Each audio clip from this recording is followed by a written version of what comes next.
بالله من الشیطان الرجیم بسم الله الرحمن الرحیم. زه به اول ستاسو شکریه ادا کوم د سوشل میډیا زموږ د پیغام او د تحریک چې کوم خبرې ده تاسو زموږ د پښتنو ورونو عزیزانو ته د کلچر کې خبرول خصوصا په اسلام کې یا په انسانیت کې چې دا په ټوله دنیا کې زموږ هغې ته دا پیغام ورکوو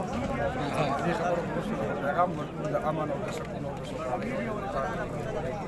ټول انسانیت ته سوال کوو د انسانیت ته بیا خصوصا ټول عالم اسلام ته سوال کوو بیا خصوصا د پښتنو ټولو پښتنو ته زما د طرف نه دا اپیل دی دا سوال دی هغه مشران دي او که کشران دي چې تاسو همدې کوم نشر چې دا زموږ دې نه ته وګورئ او دغه شان په هر کلي کې راپاسئ په هره محله کې راپاسئ په هر ډسټرکټ کې راپاسئ په هر تحصیل کې راپاسئ په هر یونیورسل کې راپاسئ او دا تحریک کامیاب کړي او دا پوره سوی انشاءالله تعالی زموږ دا چې دا ګلونه را روان نسل چې انشاءالله جزاک الله الله نصیب کړي او دا خوشحالۍ او سکون خبرې انشاءالله د الله رضا به وي زموږ د مسلمانان یې الحمدلله بیا د ډېر یو ډېر عظیم پیغمبر امتیان یې د جناب محمد رسول الله صلی الله علیه وسلم نو د هغې دا میشن او د هغې دا سوچ مطلب دا زموږ الله دل پیدا کړي